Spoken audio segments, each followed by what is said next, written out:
कार्यक्रम की अध्यक्षता कर रही डॉक्टर वसुधा गौडगिल जी, विश्व हिंदी सचिवालय की महासचिव डॉक्टर माधुरी रामधारी जी, विश्व हिंदी सचिवालय के उप महासचिव डॉक्टर शुभंकर मिश्र जी, संयुक्त अरब अमीरात से क्षेत्रीय कार्यालय एवं उत्कृष्टता केंद्र, केंद्रीय माध्यमिक शिक्षा बोर्ड के निदेशक डॉक्टर रामशंकर जी, संयुक्त राष्ट्र अमेरिका की हिंदी से प्यार है संस्था के संस्थापक श्री अनु भार्गव जी, रूस के केंद्रीय विद्यालय से हिंदी शिक्षक अजय कुमार साहू जी, अमेरिका के न्यूयॉर्क विश्वविद्यालय से प्रोफेसर निदेशिका दक्षिण एशियाई भाषा कार्यक्रम से गैब्रिएला निक जी, श्रीलंका के केलानिया विश्वविद्यालय से ज्येष्ठ प्रवक्ता हसारा दसुना हिरिमुतुंगाड जी, कार्यक्रम में भाग लेने वाले प्रतिभागी छात्र छात्राएं रूस से अनाहिता हुरिया जी, अमेरिका से जसमीत कौर तथा श्रीलंका से भाग लेने वाली छात्रा रूबिनी श्री मालिका जी, फेसबुक से जुड़े सभी सम्माननीय दर्शकों का हार्दिक अभिनंदन। विश्व हिंदी सचिवालय शिक्षा, तृतीयक शिक्षा, विज्ञान और प्रौद्योगिकी मंत्रालय मॉरिशस एवं भारतीय उच्चायोग मॉरिशस के तत्वावधान में तथा केंद्रीय विद्यालय मॉस्को रूस, न्यूयॉर्क विश्वविद्यालय अमेरिका, केलानिया विश्वविद्यालय श्रीलंका, क्षेत्रीय कार्यालय एवं उत्कृष्टता केंद्र, केंद्रीय माध्यमिक शिक्षा board Dubai, intelligent mind trust Bharat और हिंदी से प्यार है अमेरिका के समन्वित सहयोग से आयोजित इस आभासी कार्यक्रम में आप सबका स्वागत है। आज का आभासी कार्यक्रम है हिंदी साहित्य के प्रति अभिरुचि भाग 22। कार्यक्रम को आरंभ करते हैं स्वागत भाषण से। मैं विश्व हिंदी सचिवालय की महासचिव डॉक्टर माधुरी रामधारी जी को स्वागत भाषण के लिए आमंत्रित करता हूं। आपका स्वागत है। धन्यवाद प्रकाश जी। कार्यक्रम की अध्यक्षा डॉक्टर वसुधा गाडगिल जी, विभिन्न संस्थाओं के हमारे सहयोगी गण, सहभागिता कर रहे प्राध्यापक एवं विद्यार्थीगण, प्रिय दर्शकों एवं श्रोताओं, सादर सप्रेम नमस्ते। हिंदी साहित्य के प्रति अभिरुचि भाग 22 में उत्साहपूर्वक आप सबका मैं स्वागत करती हूँ। विश्व के इस विश्वविद्यालय में या पाठशाला में हिंदी की कौन सी साहित्यिक रचनाएं पढ़ाई जा रही हैं, हिंदी साहित्य के प्रति छात्र कितनी दिलचस्पी ले रहे हैं और उनकी रुचि को हम कैसे बढ़ा सकते हैं, इन सभी प्रश्नों के उत्तर के साथ आज हिंदी शिक्षक एवं प्राध्यापक एक बार फिर से इस आभासी मंच पर उपस्थित हुए हैं। छात्र अपनी किसी एक प्रिय साहित्यिक रचना पर बोलने के लिए इस मंच पर आए हैं और साहित्य पढ़ाने एवं पढ़ने में संलग्न शिक्षकों एवं विद्यार्थियों को सही दिग्दर्शन प्रदान करने के लिए शिक्षण और साहित्य लेखन दोनों ही क्षेत्रों में दीर्घ अनुभव प्राप्त विदुषी डॉक्टर वसुधा गाडगिल जी भी इस मंच पर उपस्थित हुई है। आपका हम ससम्मान स्वागत करते हैं। साथ ही अंतर्राष्ट्रीय हिंदी संगठन नीदरलैंड्स की अध्यक्षा डॉक्टर रितु ननन पांडे जी के प्रति मैं आभार व्यक्त करती हूँ, जिनके सहयोग से डॉक्टर वसुधा गाडगिल जी इस कार्यक्रम की अध्यक्षता कर रही है। अध्यक्षा महोदय जी का मैं पुनः तहे दिल से स्वागत करती हूँ।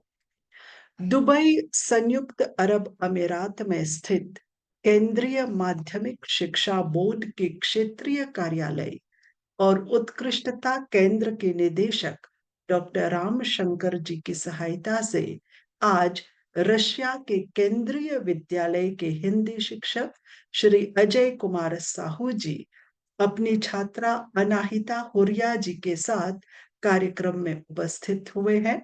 उनका मैं खुशी से स्वागत करती हूँ और डॉक्टर रामशंकर जी एवं उनके सहयोगी श्री हरि कमल जी के प्रति भी मैं कृतज्ञता ज्ञापित करती हूँ। अमेरिका के न्यूयॉर्क विश्वविद्यालय में दक्षिण एशियाई भाषा कार्यक्रमों की संयोजिका प्रोफेसर गब्रिएला निक इलिएवा जी का हिंदी अनुराग मिसाल बन चुका है।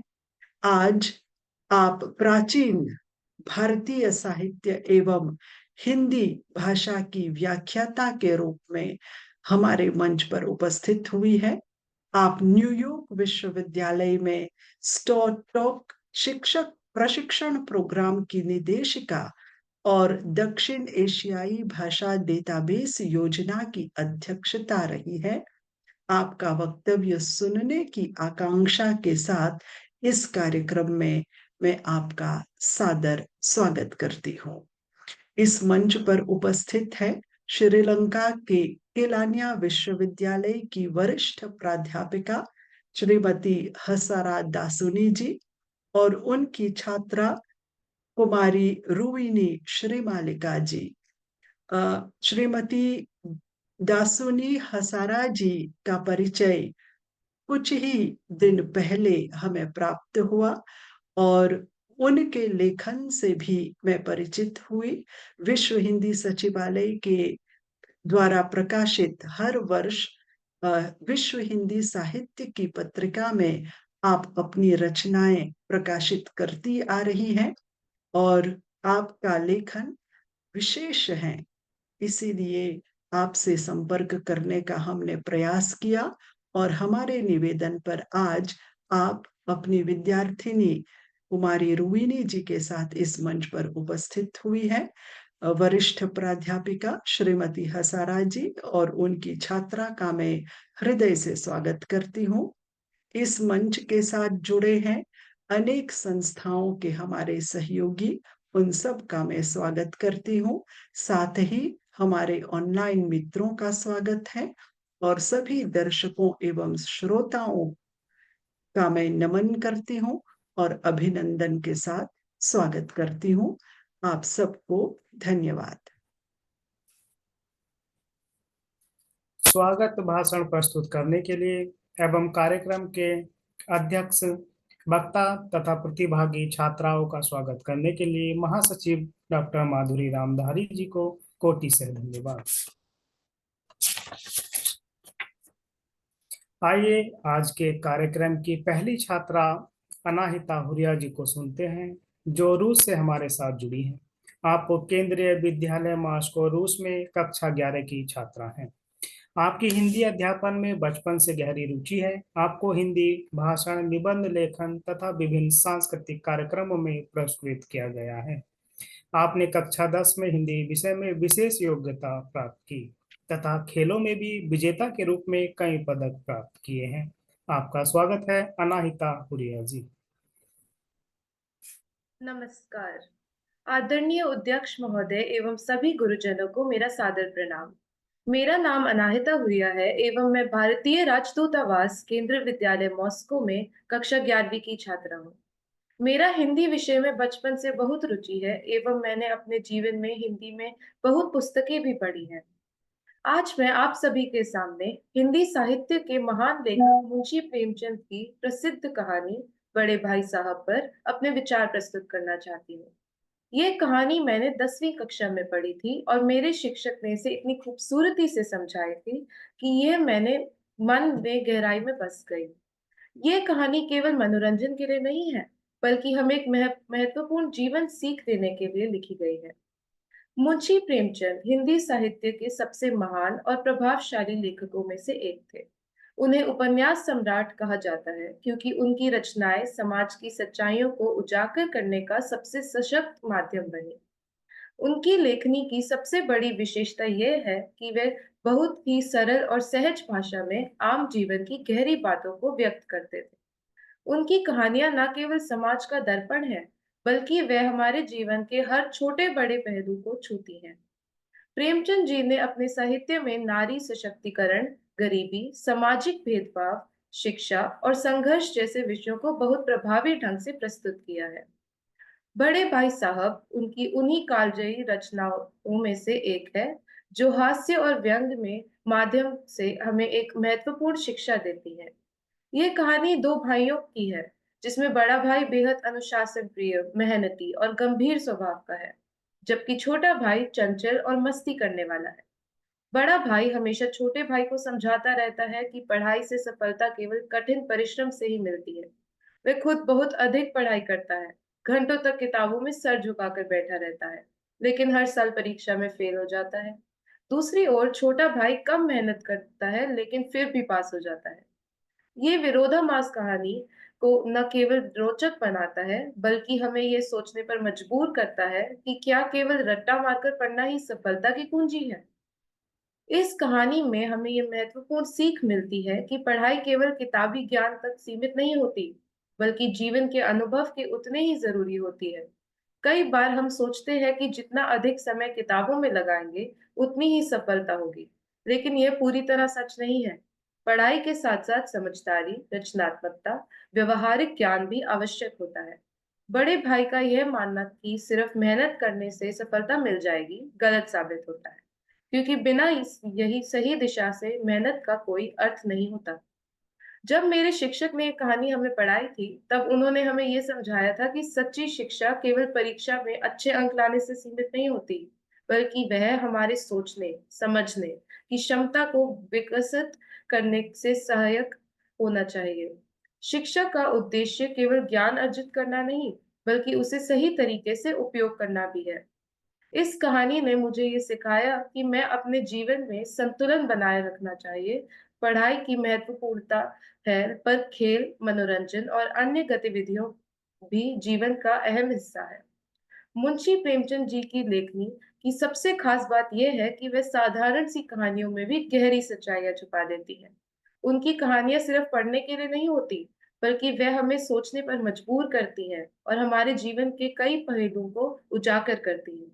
बड़े भाई साहब केवल दो भाइयों की कहानी नहीं है, बल्कि ये उन सभी विद्यार्थियों की कहानी है जो मेहनत तो बहुत करते हैं, लेकिन सही दिशा न मिलने के कारण कभी-कभी असफल हो जाते हैं। ये हमें ये भी सिखाती है कि मेहनत ज़रूरी है, लेकिन सही तरीके से की गई मेहनत ही असली सफलता की कुंजी है। मुंशी प्रेमचंद की ये विशेषता थी कि वह अपनी रचनाओं को माध्यम से आम जीवन की सच्चाइयों को इतना सजीवता से प्रस्तुत करते थे कि उनके पात्र हमें आस-पास के ही लगते थे। उनकी कहानी आज भी उतनी ही प्रासंगिक है, जितने जितनी उनके समय में थी, क्योंकि वह मानव स्वभाव और समाज की वास्तविकता को दर्शाती है। प्रेमचंद जी का साहित्य हमें न केवल मनोरंजन देता है, बल्कि हमें जीवन के मूल्य भी सिखाता है। इसी विचार के साथ मैं अपनी वाणी को विराम देती हूँ। आशा है कि ये कहानी आपको भी उतनी ही प्रेरणा देगी जितनी मुझे दी थी। धन्यवाद। आपने मुंशी प्रेमचंद की कहानी बड़े भाई का संक्षेप में उल्लेख किया तथा मुंशी प्रेमचंद के व्यक्तित्व पर भी प्रकाश डाला। रूस से इस कार्यक्रम में भाग लेने के लिए अनाहिता हुरिया जी को धन्यवाद। अगली प्रस्तुति जसमीत कौर द्वारा होगी, जो अमेरिका से हमारे साथ जुड़ी हैं। आप न्यूयॉर्क विश्वविद्यालय अमेरिका में मेजर में कंप्यूटर विज्ञान की छात्रा तथा माइनर में बिजनेस स्टडीज की छात्रा हैं। आपको पढ़ाई के अलावा वॉलीबॉल खेलना, डांस करना, संगीत सुनना और खाना बनाने का बहुत शौक है। प्रस्तुति के लिए आपका स्वागत है, जसमीत कौर जी।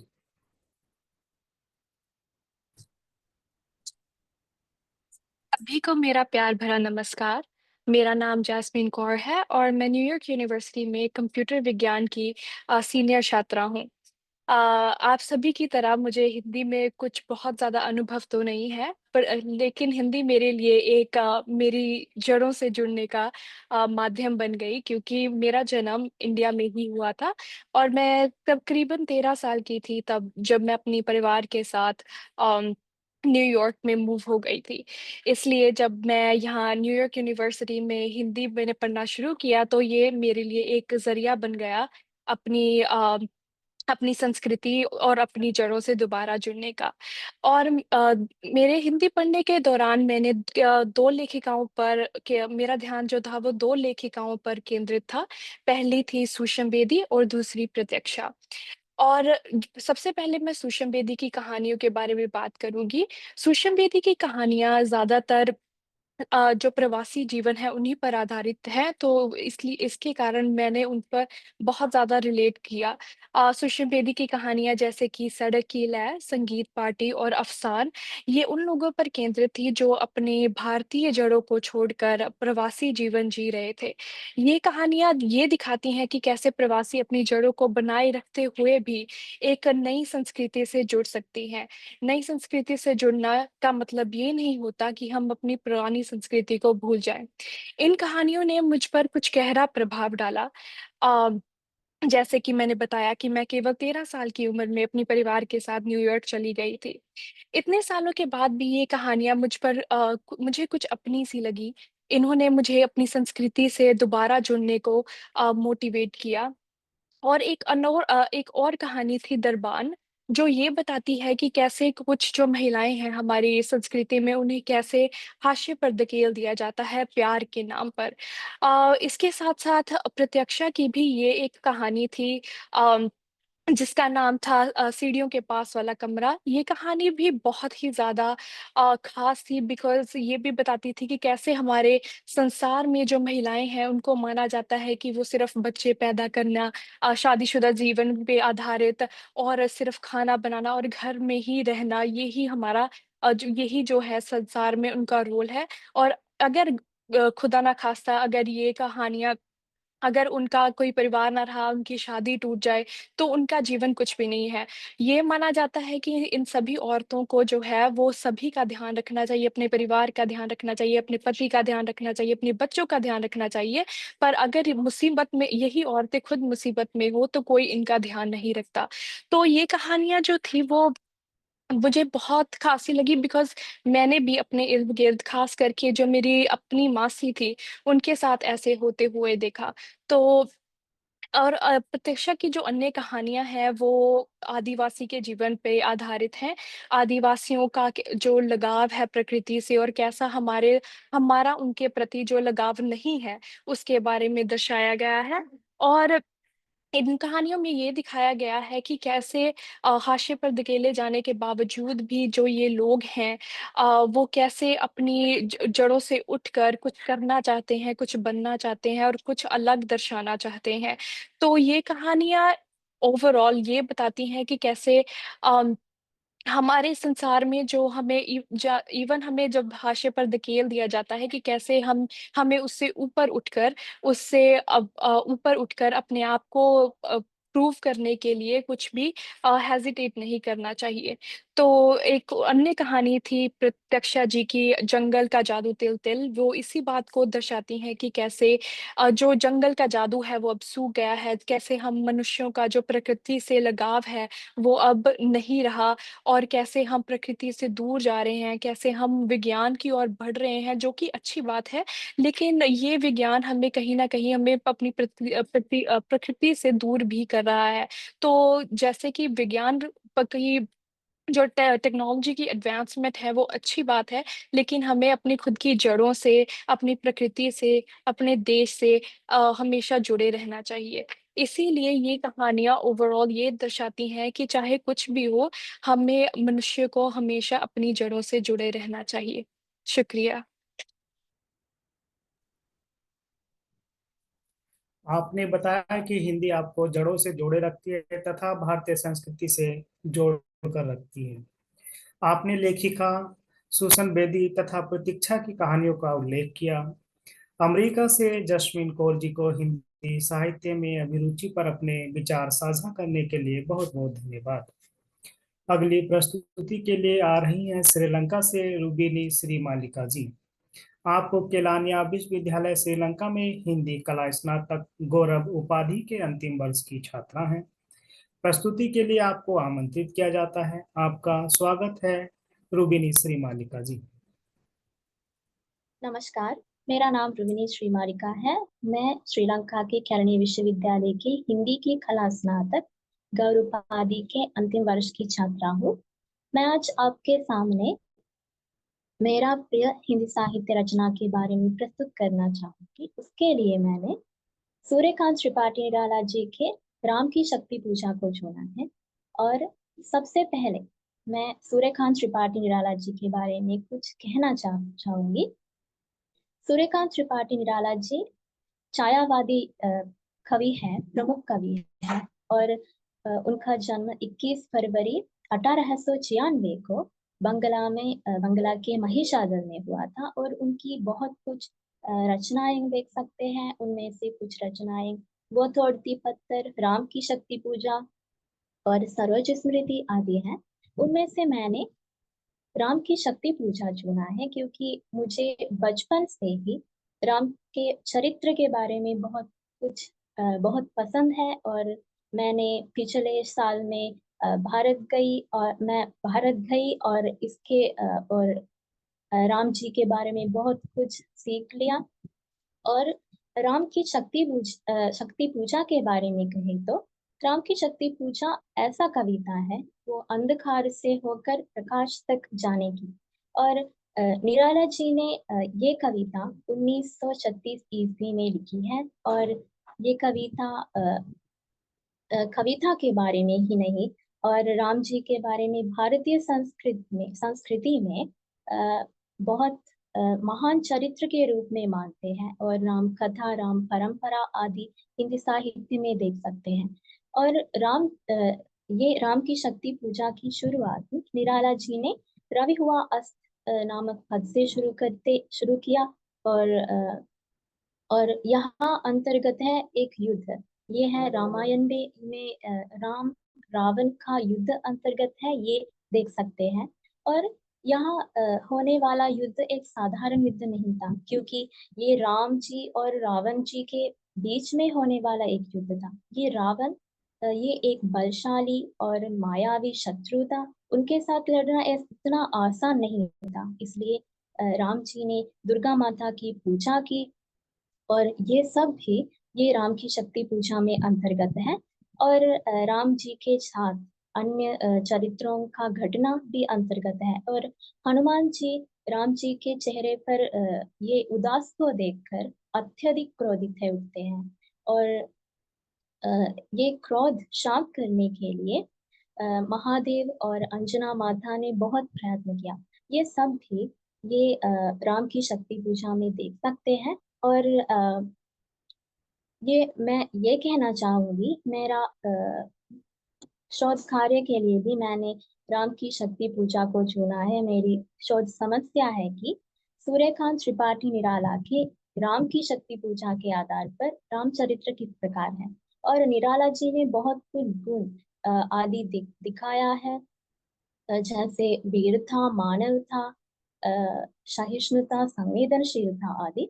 और निराला जी ने राम जी को एक देवता के रूप में ही नहीं, एक योद्धा के रूप में भी नहीं, एक मानव के रूप में दिखाया है। जैसे जानकी नयन कमनीय प्रथम कंपन तुरीय, यहाँ एक पद है।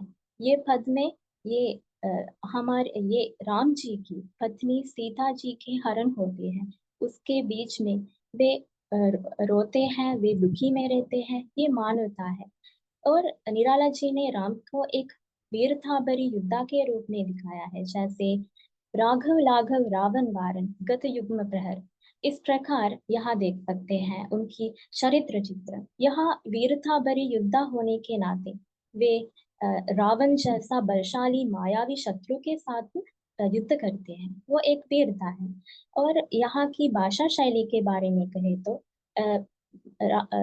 यहाँ भाषा शैली छायावादी परंपरा की भाषा शैली देख सकते हैं, और प्रतीकात्मक भाषा शैली देख सकते हैं, और यहाँ रूपक भाषा का प्रयोग भी देख सकते हैं। और अंत में मैं ये कहना चाहती हूँ कि ये राम की शक्ति पूजा हिंदी साहित्य के लिए ही नहीं, हमारी जिंदगी के लिए भी बहुत महत्वपूर्ण है, क्योंकि ये उनमें राम जी बहुत संघर्षों को सामना करते हैं, उससे वे जीत लेते हैं। उसके लिए भी, हमारी जिंदगी के लिए भी आने वाली बहुत समस्याओं का सामना करना हम इससे सीख सकते हैं।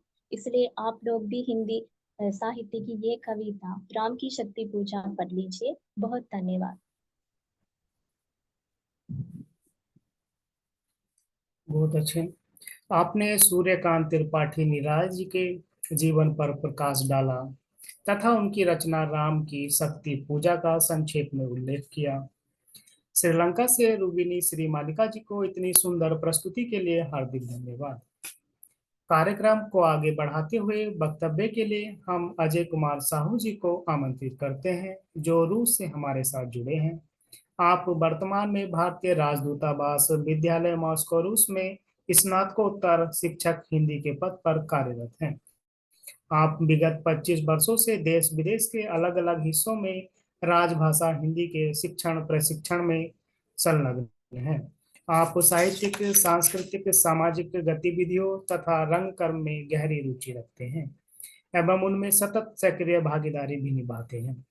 रूसी नागरिकों के लिए होने वाली अखिल रूसी हिंदी कविता पाठ प्रतियोगिता, निबंध लेखन प्रतियोगिता के आयोजक एवं निर्णायक मंडल में शामिल रहते हैं। वक्तव्य के लिए आपका स्वागत है, अजय कुमार साहू जी। हिंदी साहित्य के प्रति अभिरुचि भाग 22 में उपस्थित सभी सुधीजनों को सादर नमस्कार। दुनिया के जिन प्रमुख हिस्सों में हिंदी का प्रचलन तेजी से बढ़ता जा रहा है, उनमें से एक प्रमुख देश रूस है। यहाँ के कई प्रतिष्ठित विश्वविद्यालयों एवं शिक्षण संस्थाओं में हिंदी भाषा और साहित्य की विधिवत शिक्षा प्रदान करने का कार्य सुचारू रूप से चला आ रहा है। इन संस्थाओं में प्राथमिक कक्षाओं से लेकर स्नातक तक और स्नातकोत्तर तक हिंदी शिक्षण किया जा रहा है। इन्हीं में से एक रूस की राजधानी मॉस्को में स्थित हमारा विद्यालय भारतीय राजदूतावास विद्यालय यानी एम्बेसी ऑफ इंडिया स्कूल भी है, जहां पर मैं हिंदी अध्यापक के रूप में अपनी सेवाएं दे रहा हूं। हमारा यह विद्यालय अपने स्थापना काल यानी 1987 से लगातार हिंदी शिक्षण की दिशा में कार्य कर रहा है। हमारे इस विद्यालय में विद्यार्थी कक्षा 1 से 12वीं तक की शिक्षा प्राप्त करते हैं और पहली कक्षा से इन्हें हिंदी शिक्षण प्रदान किया जाता है। 6वीं कक्षा से वे रूसी और फ्रेंच भाषा के साथ वैकल्पिक विषय के रूप में हिंदी विषय का चयन करते हैं। भारतीय राजदूतावास विद्यालय CBSE यानी केंद्रीय माध्यमिक शिक्षा मंडल के पाठ्यक्रम के अनुसार यहाँ पर हिंदी पढ़ाई जाती है और आरंभिक कक्षाओं से ही हमारे विद्यार्थी हिंदी का अध्ययन करते हैं। हम हिंदी भाषा अपने विद्यार्थियों को सिखाने का कार्य करते हैं और इस हिंदी भाषा को सिखाने के लिए हमें हिंदी की साहित्यिक रचनाओं को माध्यम बनाना होता है। छोटे बच्चों के लिए उनके आयु के स्तर पर, उनके बौद्धिक स्तर के अनुसार, उनकी कक्षा के अनुसार हिंदी साहित्य की छोटी बाल कविताएं, लघु कहानियां, रोचक निबंध, एकांकी, यात्रा वृत्तांत, संस्मरण, व्यंग्य लेख, इन सब का अध्यापन हमारे विद्यालय में होता है और बाल राम कथा, बाल महाभारत कथा जैसे प्राचीन ग्रंथों को भी संक्षिप्त रूप में हमारे पाठ्यक्रम में शामिल किया गया है। ये हमारे विद्यार्थियों में भाषा शिक्षण के साथ साथ हिंदी साहित्य के प्रति उनकी रुचि को बढ़ाने में सहायक होता है। हमारे विद्यार्थी कभी कभी पूछते हैं कि ये साहित्य पढ़ने का क्या फायदा है। एक शिक्षक के तौर पर मेरा अपना अनुभव है कि विद्यार्थी शायद इस उम्र में साहित्य के व्यापक बृहत्तर उद्देश्य को नहीं समझ पाते सभी विद्यार्थी। फिर भी हम अपने क्रियाकलापों के माध्यम से प्रयास करते हैं कि वे वर्तमान परिवेश में भौतिकता की दौड़ से जो संवेदनाओं से दूर होते जा रहे हैं, वो हिंदी साहित्य पढ़कर अपनी संवेदनाओं के विकास में सक्षम हो पाएं, मानवीय गुणों से समृद्ध हो पाएं। हम इन उद्देश्यों को लेकर साहित्य के प्रति उनमें रुचि जगाने का कार्य करते हैं।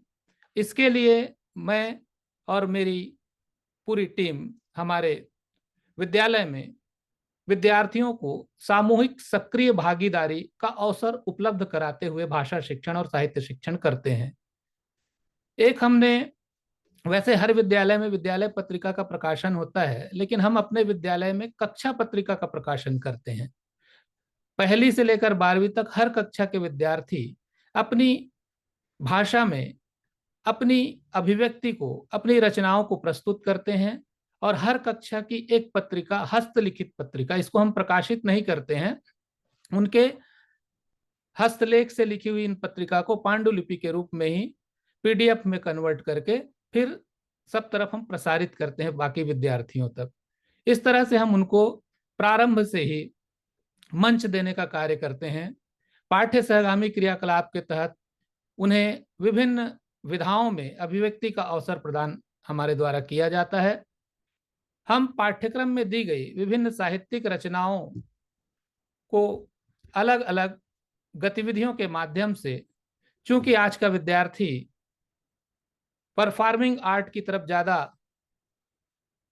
उसका झुकाव होता है, तो हम प्रदर्शन कला के रूप में पाठ्यक्रम की रचनाओं को प्रस्तुत करते हैं विद्यार्थियों के माध्यम से।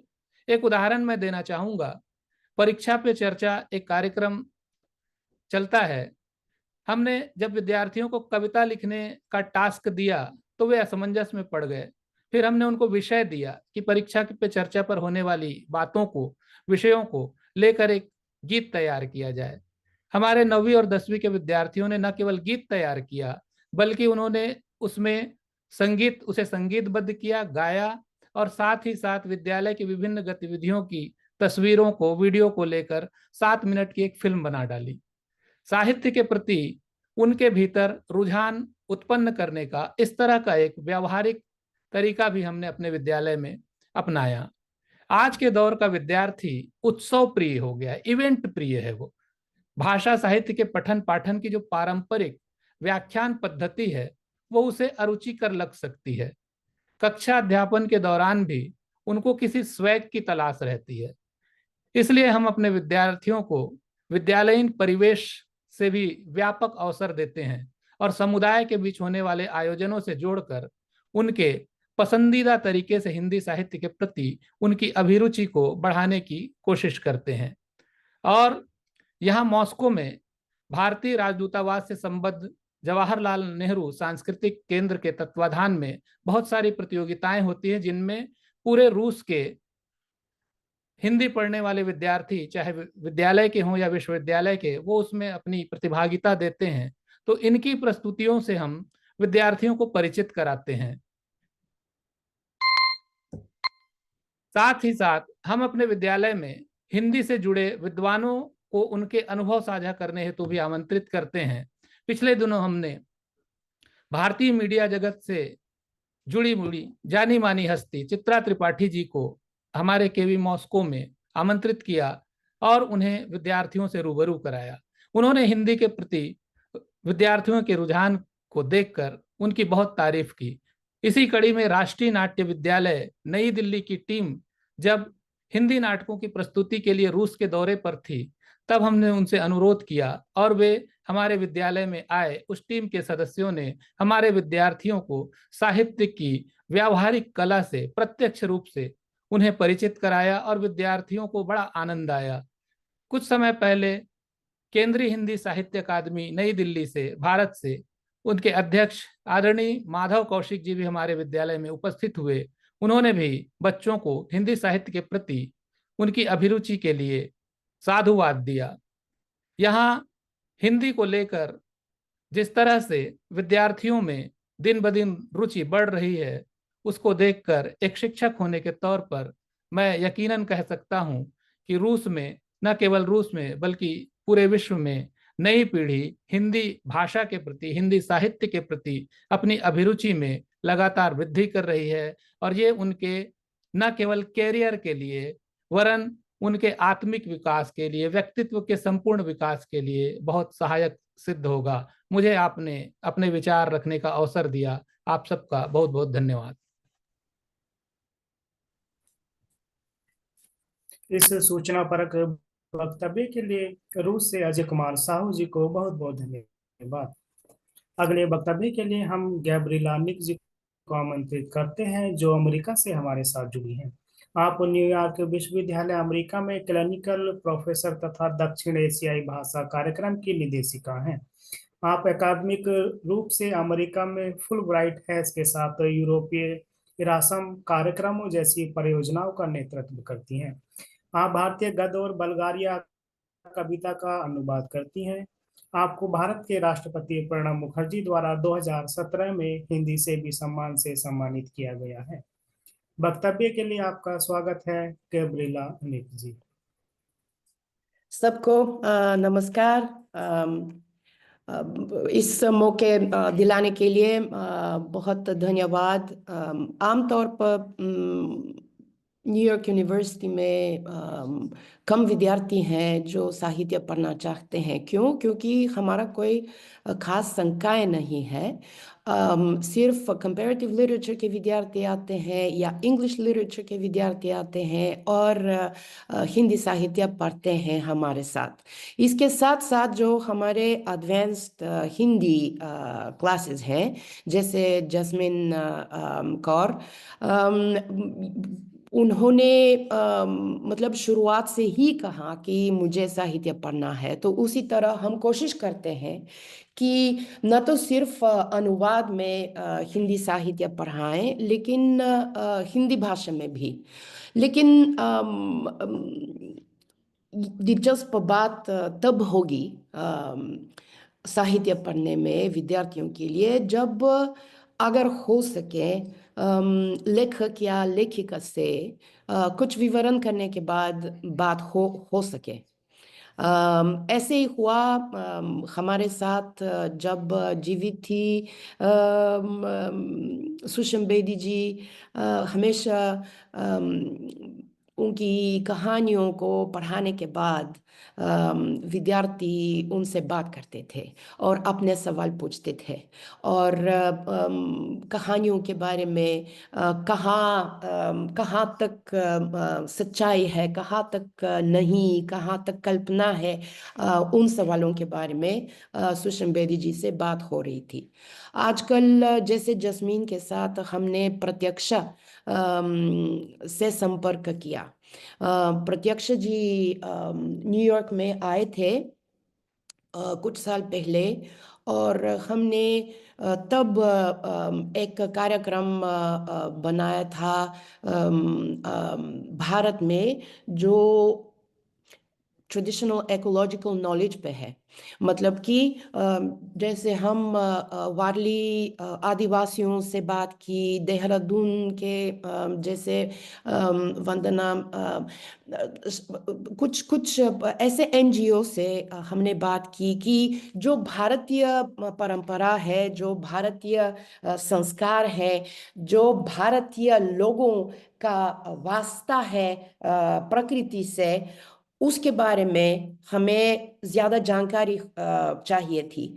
तो उसी तरह प्रत्यक्ष ने आदिवासियों की जिंदगी, जो दूरी हो रही है उनके बीच और प्रकृति के बीच, ये क्यों हो रहा है, इस प्रतिक्रिया की क्या मनोवैज्ञानिकता है, तो उसके बारे में उनकी कहानियों में हमने सोचा कि ये विवरण करेंगे। और जस्मीन को बहुत अच्छा लगा जब बाद में वो पूछ सकती थी कि हर एक पात्र का कहाँ तक उसकी जड़ सच्चाई में है और कहाँ तक नहीं, और क्यों दिलचस्पी प्रत्यक्ष को हुई ऐसी कहानियों को लिखने में।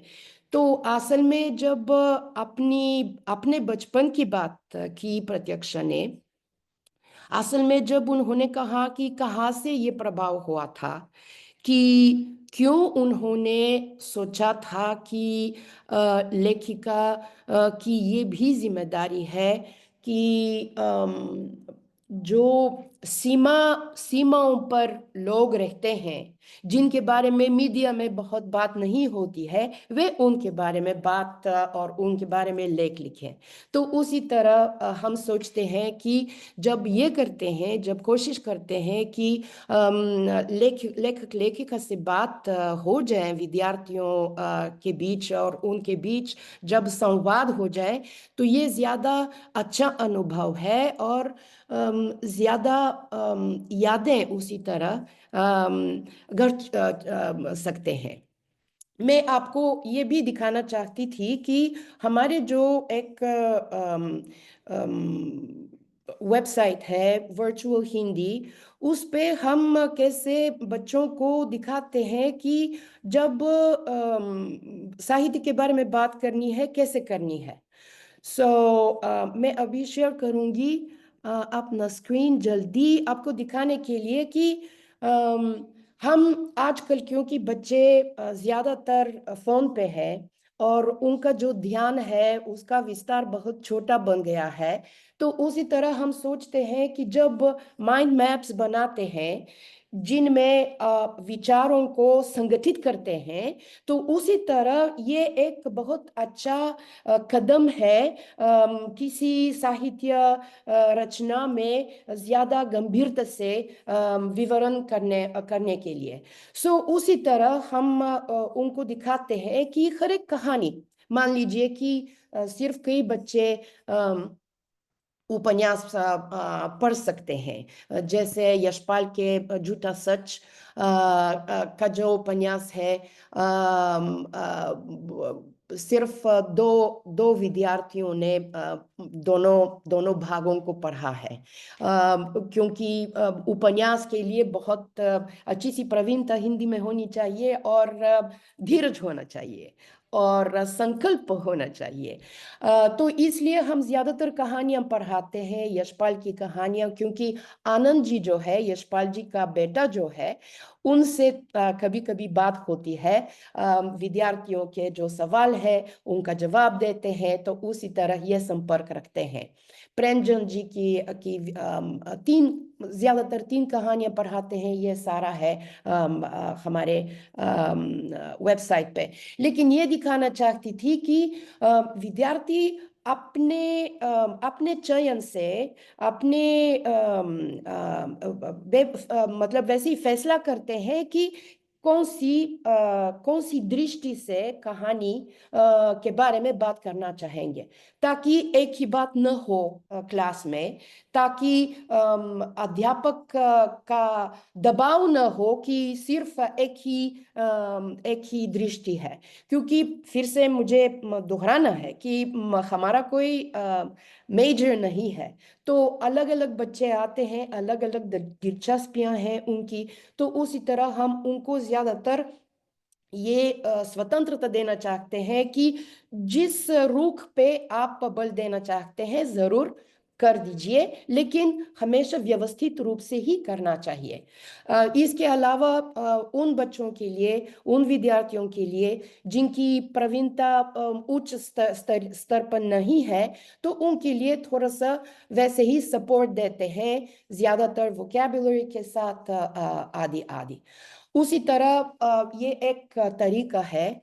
और जैसे मैंने आपको मेंशन किया कि हमने भारत में एक कार्यक्रम बनाया है, और जैसे आप देख सकते हैं कि हमने वहाँ दहानू गए, वारली लोगों से बात की, और हम कहानियों के बारे में चित्रों के द्वारा भी बात करते हैं। तो जो उनकी कला है, जैसे मधुबनी जो कलाकार है उनसे मुलाकात हुई पिछले साल, ये 2 साल पहले की बात है, तो हम उनकी कहानियां भी इकट्ठा करते हैं, क्योंकि ये भी साहित्य है, ये लोक साहित्य है, और लोक साहित्य में जो मानवीयता है उसको भी उसका अध्ययन भी करना है, और बच्चों को भी दिखाना है कि अलग अलग अलग अलग मान्यताएं हैं, खास तौर पर उन लोगों की परंपराओं में जो प्रकृति में ही रहते हैं। आजकल शहरीकरण की वजह से से काफी दूर रखा है। सारा जो वातावरण है, जो प्रकृति का वातावरण है, हम काफी दूर रहते हैं। लेकिन उसके बारे में फिर से सोचना, जिस तरीके से सोचते हैं आदिवासी लोग, जिस तरीके से लेखक लोग सोचते हैं, ये हमारे लिए एक बहुत महत्वपूर्ण बात है। और हम कोशिश करते हैं कि अपने विद्यार्थियों के साथ उस पे ज्यादा बल दें। बहुत धन्यवाद।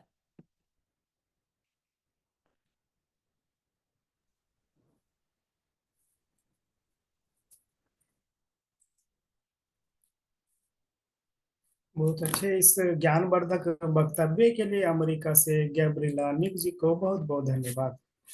अगले वक्तव्य के लिए हम आमंत्रित करते हैं श्रीलंका से हसारा दसुनी हिरीमुतुंगाड जी को। आप केलानिया विश्वविद्यालय श्रीलंका में वरिष्ठ प्रवक्ता के रूप में अपनी सेवाएं प्रदान कर रही हैं। वक्तव्य के लिए आपको आमंत्रित किया जाता है। आपका स्वागत है हसारा दसुनी जी। नमस्ते आप सभी को। मैं कर्णी विश्वविद्यालय के हिंदी विभाग की ज्येष्ठ प्रवक्ता के रूप में काम करने वाली हूँ। और कर्णी विश्वविद्यालय में जो विद्यार्थी हिंदी पढ़ते हैं, हिंदी साहित्य के प्रति उनकी अभिरुचि के संबंध में बताने से पहले मैं श्रीलंका के हिंदी शिक्षण के बारे में कुछ बताना चाहती हूँ। तो श्रीलंका में हिंदी तो विदेशी भाषा के रूप में पढ़ाई जाती है, स्कूलों में, विश्वविद्यालयों में, भारतीय सांस्कृतिक केंद्रों में और कई अन्य संस्थाओं में भी। और उच्च शिक्षा के लिए कई विश्वविद्यालयों में शॉर्ट कोर्सेस के रूप में तो हिंदी पढ़ाई जाती है।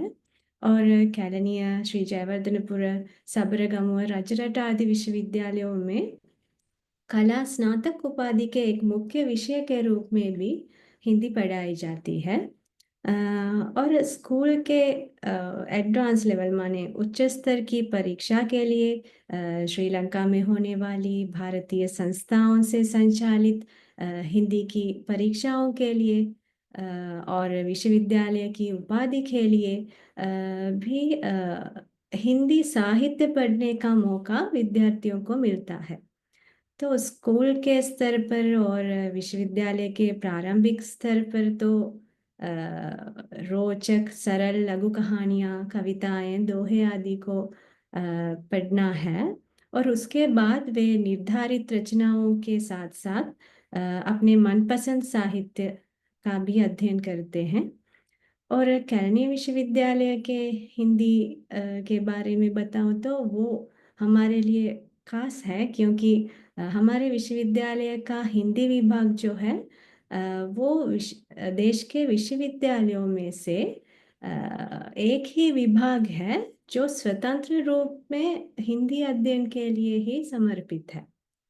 उसके स्नातक देश भर हिंदी के अध्ययन में और उससे संबंधित कार्यों में लगे रहते हैं। उनका बड़ा पसंद है, उनकी रुचि है हिंदी साहित्य के प्रति भी। और हिंदी का शिक्षण तो विश्वविद्यालय के आरंभ से ही चलता रहता है। यहाँ जो विद्यार्थी हिंदी पढ़ते हैं उपाधि के लिए, वे हिंदी भाषा, हिंदी साहित्य और उत्तर भारतीय संस्कृति से संबंधित अध्ययन करते हैं। और हिंदी साहित्य को विधिवत रूप में सिखाने की नींव तो पद्मश्री से भी सम्मानित स्वर्गीय प्रोफेसर इंदिरा दसनायक जी ने रखी थी। और तब से यहाँ के प्रोफेसर प्रवक्तागण हिंदी के अध्ययन अध्यापन की उस परंपरा को जारी रखते हैं। और 3 वर्षों की कला स्नातक उपाधि का नवीनतम पाठ्यक्रम संशोधन तो 2020 में हुआ। और 4 वर्षों की कला स्नातक गौरव उपाधि जो है उसका पाठ्यक्रम संशोधन 2021 में हुआ। तो मैं आपको दिखाना चाहती हूँ अब पाठ्यक्रम के अधीन साहित्य के रूप में विद्यार्थियों को क्या पढ़ने के लिए हैं।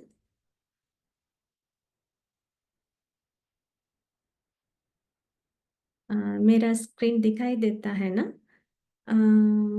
तो कला स्नातक गौरव उपाधि के तीसरे स्तर के विद्यार्थी आधुनिक हिंदी पद्य के अधीन ये रचनाएं पढ़ते हैं और उसके बाद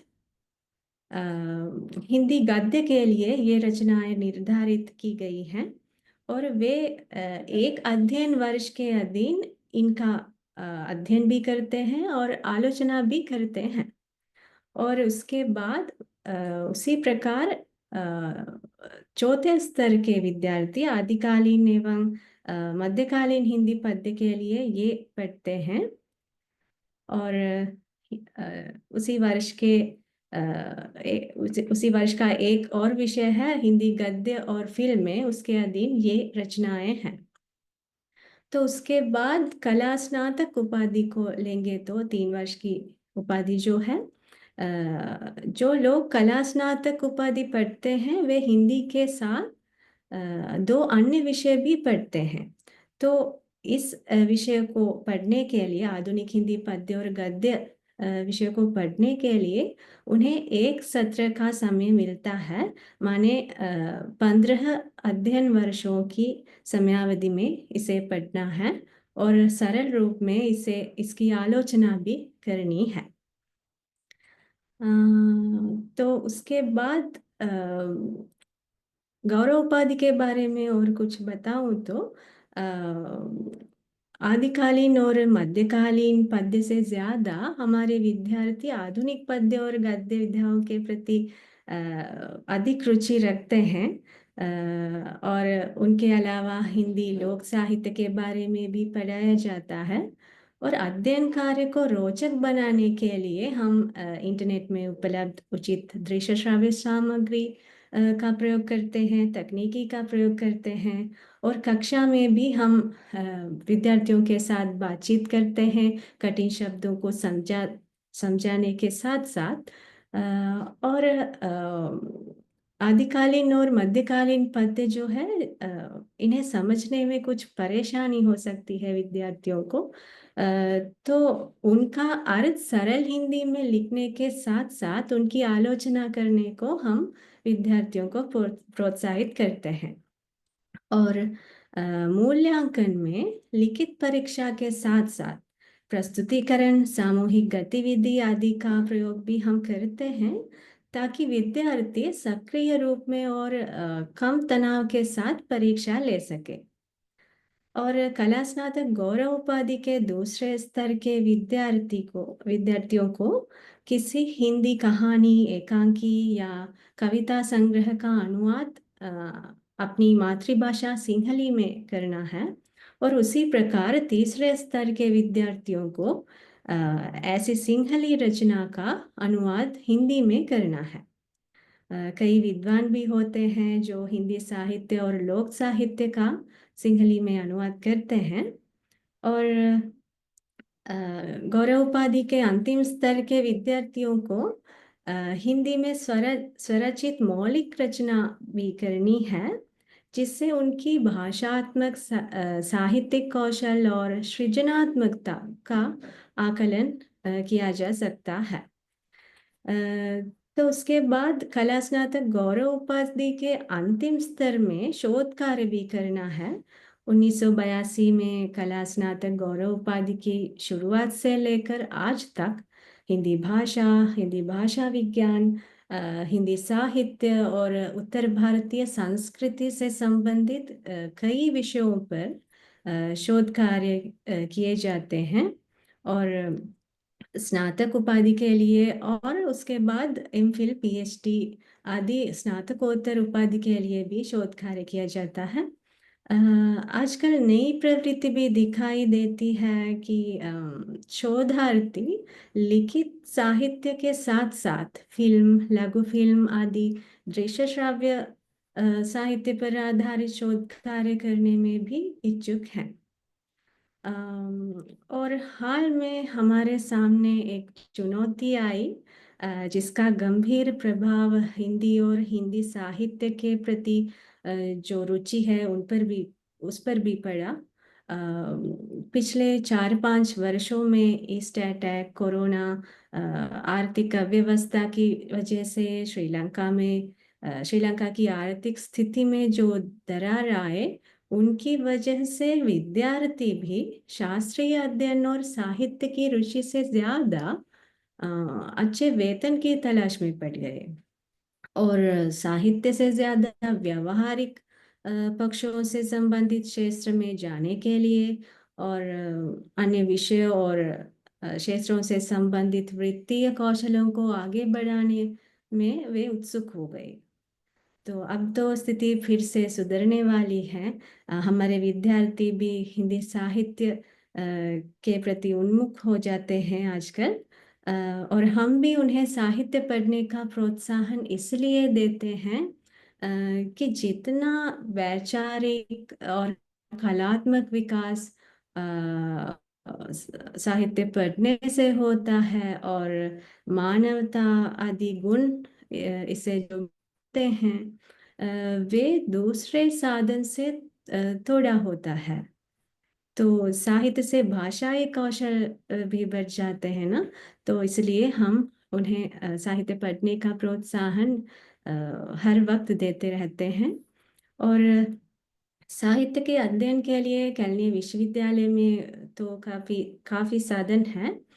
मुख्य पुस्तकालय और हिंदी विभाग के प्रोफेसर इंदिरा दसनायक हिंदी पुस्तकालय में 3000 के आसपास की हिंदी पुस्तकें हैं और कभी भारतीय विद्वानों के द्वारा यहाँ आकर और कभी ऑनलाइन साधनों से अतिथि व्याख्यान भी किए जाते हैं और उनसे विद्यार्थी और हम भी साहित्य के व्यापक दृष्टिकोण और अंशों से परिचित होते हैं, क्योंकि हम भी हिंदी के लिए अतिथि जैसे हैं। हमारी मातृभाषा नहीं है हिंदी, इसलिए मातृभाषा के रूप में हिंदी पढ़ाने वाले और हिंदी के विद्वानों का संपर्क तो हमारे लिए बहुत ही महत्वपूर्ण है।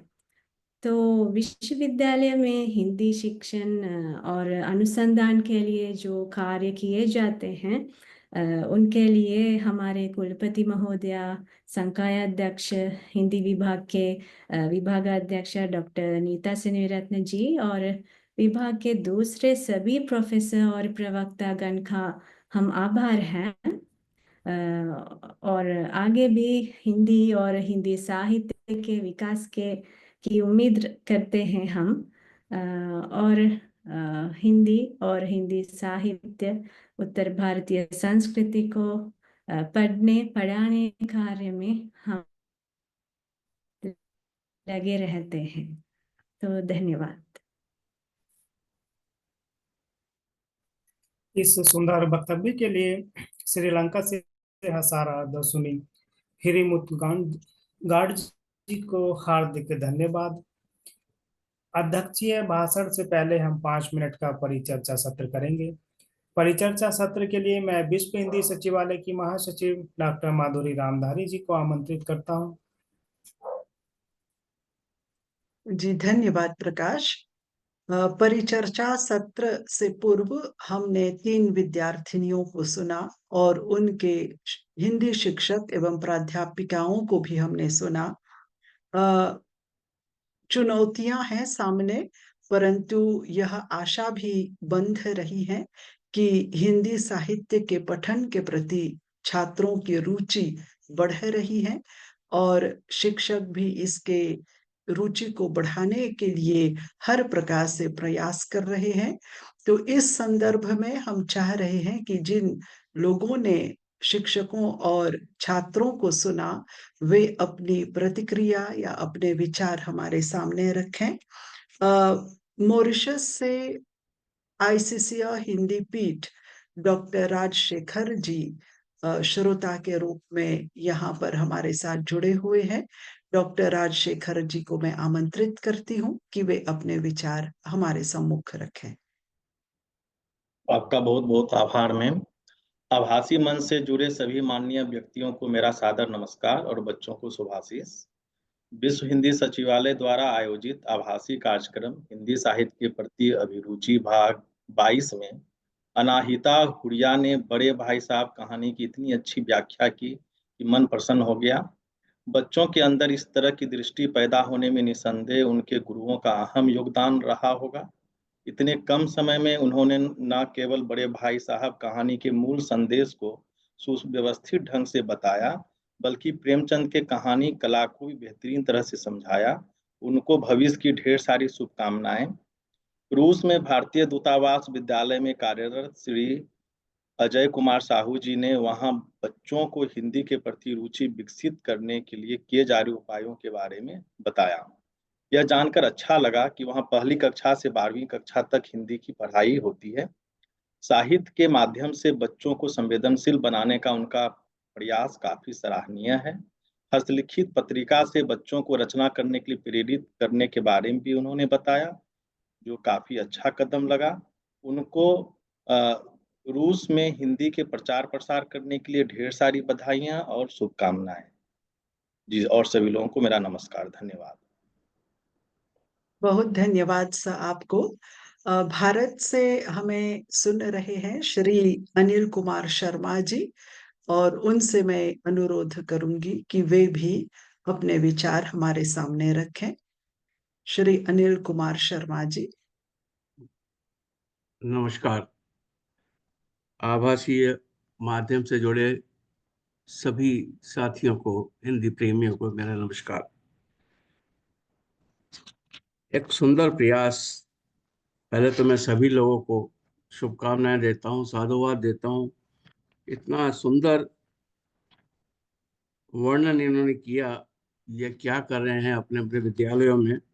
सबसे पहले मैं अनाहिता, जिसने बड़े भाई साहब के बारे में बताया। बड़े भाई साहब एक ऐसी कहानी है, बड़ी मार्मिक कहानी है, और जो अनाहिता ने बहुत अच्छी तरह से बताया कि इसमें दो भाइयों के रिश्ते हैं, शिक्षा प्रणाली है, अनुशासन है, बाल विज्ञान है। बहुत सुंदर तरीके से बताया। और मैं इस लड़की को विशेष रूप से साधुवाद देता हूँ कि इसने बहुत गहराई तक जाकर प्रेमचंद की सरल, प्रभावपूर्ण, व्यंग्यात्मक शैली को बिल्कुल सही ढंग से प्रस्तुत किया। तो इसको बहुत बहुत साधुवाद। इसके बाद हमने अजय साहू जी, जिन्होंने भाषा शिक्षण, साहित्य शिक्षण, कक्षा पत्रिका, बहुत सारी बातों के बारे में बताया। ये क्योंकि केंद्रीय विद्यालय मास्को से हैं, और सौभाग्य से मैं भी केंद्रीय विद्यालय में सहायक आयुक्त रह चुका हूँ, इसलिए मुझे केंद्रीय विद्यालय का बहुत अच्छे से पता है। पर फिर भी कुछ चीज़ें मुझे इनकी बहुत पसंद आई। जो इन्होंने बताया कि आजकल के बच्चे उत्सव प्रिय होते हैं, इवेंट प्रिय होते हैं, और आजकल के बच्चे परफॉर्मिंग आर्ट्स पे बहुत ध्यान देते हैं। तो ये जो चीज़ें हैं, और आजकल के बच्चे चाहते हैं कि उनसे रूबरू बातचीत हो, साहित्यकारों को बुलाया जाए, उनसे बातचीत हो। तो कुछ इनके जो पॉइंट्स थे वो मुझे बहुत अच्छे लगे, और बहुत सराहनीय काम कर रहे हैं। आपको साधुवाद, बहुत बहुत धन्यवाद। हिंदी में हिंदी, एक्चुअली हिंदी तो बहुत अगाध है, जितना इसमें डूबोगे उतना ज़्यादा मिलेगा। तो आप काम करते रहिए, बहुत सुंदर काम किया आपने। शुशन बेदी की कहानियों के बारे में बताया जस्मीन कौर ने, बहुत सुंदर। इससे इतनी कहानी पढ़ी है, मैं देख रहा था, दरबान पढ़ी है, सीढ़ियों के पास पढ़ी है, जंगल का जादू पढ़ा है, और ये सारी कहानी एक दूसरे से बहुत अलग है। विविध प्रकार की प्रकृतियों की कहानी है ये। हाशिए पर धकेल दिए लोगों की कहानी है, कैसे ऊपर थे, कैसे इस लड़की ने बहुत कम समय में गागर में सागर भर दिया। तो साधुवाद और बहुत बहुत धन्यवाद। अब मैं दो और हमारे साथी जो थे, एक गैब्रिलिया निक मैडम, जिन्होंने बहुत सुंदर माइंड मैपिंग के सहारे बताया कि कहानी को कैसे याद किया जाता है, कैसे पढ़ा जाता है, उसका शीर्षक क्या होता है, उसके पात्र कैसे होते हैं, परिवेश कैसा होता है, विषय बहुत सुंदर। और हसारा जी ने जो अपने यहाँ काम कर रही हैं, अपने विद्यालय में काम, विश्वविद्यालय में काम कर रही हैं, इन्होंने बताया कि किस तरह से ये हिंदी को पॉपुलराइज कर रही हैं। इन दोनों लोगों के लिए मैं एक बात कहूँगा कि विपरीत परिस्थितियों में काम करने का आनंद अलग होता है। और मुझे 2 लाइनें याद आ रही हैं, वो मैं आपके साथ शेयर करना चाहता हूँ कि वह पथ क्या, पथिक परीक्षा क्या, बिखरे हैं जिसमें शूल ना हो, और नाविक की धैर्य परीक्षा क्या, जब धाराएं प्रतिकूल ना हो। तो मेरा सभी लोगों से अनुरोध है कि कितनी भी प्रतिकूल धाराएं हों, आप डटे रहिए और हिंदी के प्रचार प्रसार के लिए जो भी कर सकते हैं कीजिए। जब मॉरिशस में रहकर लोग विश्व हिंदी परिषद के रूप में काम कर सकते हैं, तो और जगह क्यों नहीं कर सकते। तो सभी लोगों को मेरी शुभकामनाएं, और विश्व परिषद, विश्व हिंदी परिषद मॉरिशस को विशेष रूप से शुभकामनाएं। आपका बहुत बहुत धन्यवाद।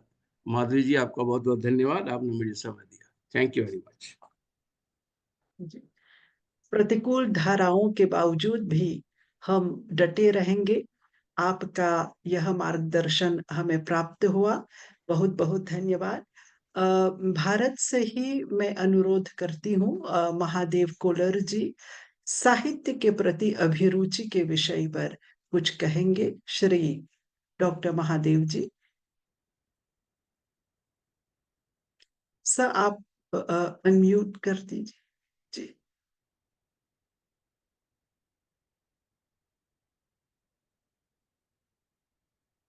अभी भी आप म्यूट हैं सर।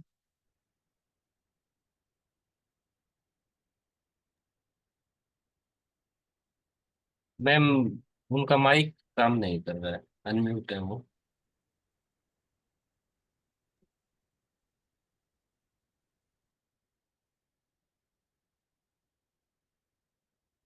तब तक हम डॉक्टर रामाश्रय जी को बुलाते हैं। डॉक्टर रामाश्रय जी भारत से।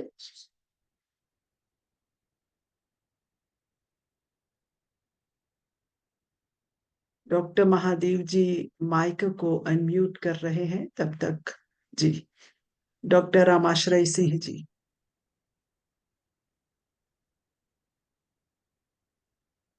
आप भी म्यूट पर हैं सर। मैडम सुनाई दे रहा है अभी? जी जी, अभी सुनाई दे रहा है। मैं हेडफोन डाला हूँ। जी जी, क्या वे बात करेंगे राम से? जी, नहीं आप बोलिए सर। चलो, रामाश्रय जी अभी। जी बसंत पंचमी के पावन दिवस विश्व हिंदी सचिवालय द्वारा आप जो हिंदी साहित्य के प्रति अभिरुचि भाग 22 में ये जो कार्यक्रम बहुत ही सुंदर रूप से आयोजन हो रहा है, जैसे कि मेरे पहले जो भी वक्ता जो उल्लेख किए, मैं तो प्रथम बार आपके सामने मैं कुछ मेरे विचार को, मेरा अभिप्राय को व्यक्त करना चाहता हूँ दोस्तों। तो मुझे खास करके जो श्रीलंका केलोनिया विश्वविद्यालय से JS रूहानी जी, श्री मल्लिका जी जो निराला जी के सूर्यकांत त्रिपाठी निराला जी के राम की शक्ति पूजा के बारे में जो आपने अभिप्राय व्यक्त किया है, बहुत ही सुंदर रहा, क्योंकि ये जो विषय है बहुत पर्याप्त है। जैसे कि श्रीलंका और भारत का रिश्ता तो आप जानते हैं सालों सालों से है। अभी भी हम पुरुषोत्तम राम जी का हम दैनिक पूजा पाठ में लगे रहते हैं। अभी भी उनको सारे विश्व, भारत ही नहीं सारे विश्व में उनका कितना मान सम्मान होते रहता है। तो उस छायावादी निराला जी का राम की शक्ति पूजा कविता को मैडम ने बहुत ही सुंदर तरीके से, रूहानी मैडम ने बहुत ही सुंदर तरीके से उसका अपना अभिप्राय, जैसे कि शोध परक तथ्य विषय के तरह बारीकी से उन्हें सामने रखा, अंधकार से जैसे उजाला के और बारे में जाने की बात रखी। तो वाकई सत्य है दोस्तों, जो राम के जो भक्ति में, उनके शक्ति में हम जाएंगे, वह उसमें कुछ अपरिमित उतनी शक्ति है कि वो जो पूजा करेंगे, उसका जो मानेंगे, उनको जो विश्वास करेंगे, उनको ही पता रहता है। तो इसके बारे में बहुत सुंदर तरीके से मैडम ने श्रीलंका में रहते हुए भी इतनी सुंदर तरीके से भाषा को व्यक्त किए। और राम के बारे में अपना अभिप्राय व्यक्त किए। मैं वाकई उनको हृदय से कृतज्ञता अर्पित करना चाहता हूँ। वैसे ही वहाँ के प्राध्यापिका भी मैम जो है, उनका नाम जो मैं हसरा जी, बहुत ही इतने सुंदर और इतने सरल तरीके से हिंदी में वो संबोधन किया है कि हम भी बहुत ही प्रेरणा स्रोत हुए, हम भी प्रभावित हुए। इतनी सुंदर तरीके से हम भारत में भी कुछ लोग है ना, हम हिंदी में हिंदी का जानकार रहते हुए, हिंदी के पंडित होते हुए भी बोल नहीं सकते, परंतु मैडम जो इतने आसानी से सरल तरीके से आपको बताए, यानी सभी सभा को संबोधन के, वाकई में बहुत ही उनका प्रभावित रहा। और खास करके मैडम आप जो बताए श्री मल्लिका जी, श्री राम शक्ति की पूजा बारे में आपका विचार रहा, बहुत ही सुंदर रहा। सर आपको सबको शुभकामनाएं, और पटल पर उपस्थित सभी महान भाव को मेरा प्यार भरा नमस्कार। धन्यवाद मैडम। का हार्दिक आभार सर। आपने सही कहा। श्री मालिका जी को सुनने के बाद हमारे मन में भी यह इच्छा जागी कि हम एक बार फिर से राम की शक्ति पूजा पढ़ें। और हसारा जी बहुत ही माधुर्य के साथ और सरलता के साथ अभिव्यक्ति करती हैं। दोनों को हम धन्यवाद करते हैं। अगर डॉक्टर रामाश्रय जी तैयार हैं तो उनसे हम दो शब्द सुन लेते हैं एकदम संक्षेप में। हम बिल्कुल तैयार है। सबको नमस्ते, सादर चरण स्पर्श। ये समय ज्यादा न लेते हुए नमस्ते सभी के सर। सराहनीय है, और हिंदी इस तरह से आगे बढ़ रही है, मुझे सुन करके आश्चर्य हो रहा है कि इतनी सुंदर हिंदी में समीक्षा बाहर कैसे हो रही है। जैसे कहानी है तो कहानी का शाब्दिक अर्थ है कि जिसके कहने में कोई हानि न हो। यानी जितने भी विद्यार्थी, जितने भी अभिभावक, जितने भी गार्जियन, जितने भी अध्यापक अपनी बात रखे हैं, उसमें कोई हानि नहीं है। आज के संगोष्ठी की यही सबसे बड़ी सफलता है। सबको एक बार पुनः चरण स्पर्श, सादर क्षमा, नमस्ते। बहुत धन्यवाद सर। नमस्ते। कहानी जिसके कहने में कोई हानि न हो, यह इस प्रकार के बोल तो मैं भी पहली बार सुन रही हूँ। बहुत बहुत धन्यवाद आपको। अब जी, अब आप हम अध्यक्षीय आपके प्रति ढेर सारी शुभकामनाएं हैं कि आपने मुझे जी अवसर दिया है। जी जी, क्षमा क्षमा धन्यवाद सर, प्रार्थना। आपको बहुत धन्यवाद। प्रकाश जी से मैं अनुरोध करती हूँ कि अध्यक्ष महोदया जी को वे आमंत्रित करें। प्रकाश जी। परिचर्चा सत्र में भाग लेने के लिए सभी विद्वजनों को हार्दिक धन्यवाद। अब बढ़ते हैं अध्यक्षीय भाषण की ओर। हिंदी साहित्य की उपयोगिता पर प्रकाश डालते हुए अध्यक्षीय भाषण के लिए आमंत्रित हैं डॉक्टर वसुधा गौडगिल जी, जो भारत से हमारे साथ जुड़ी हैं। आप महर्षि वेद विज्ञान कला एवं वाणिज्यिक महाविद्यालय जबलपुर मध्य प्रदेश में हिंदी भाषा और साहित्य की शिक्षिका होने के साथ साथ एक लेखिका तथा अनुवादिका भी हैं। आपने लघु कथा, कहानी, कविता, साक्षात्कार, समीक्षा, जीवनी, लेखन, संस्मरण आदि विधाओं में अपनी लेखनी चलाई है। हिंदी और मराठी भाषा में लेखन और अनुवाद का कार्य किया है। आपके पत्र विभिन्न पत्र पत्रिकाओं में तथा आकाशवाणी और दैनिक समाचार पत्रों में प्रकाशित होते रहते हैं। आपकी अनेक पुस्तकें प्रकाशित हो चुकी हैं। आप विद्यार्थियों और युवाओं में हिंदी भाषा तथा साहित्य के प्रति रुचि उत्पन्न करने के लिए प्रत्यक्ष तथा आभासी कार्यशालाओं का आयोजन करती हैं। आपको डॉक्टर महाराजा कृष्ण जैन स्मृति सम्मान, अखिल भारतीय महिला साहित्य संग्राम सम्मान के अतिरिक्त अन्य अनेक सम्मानों से भी सम्मानित किया जा चुका है।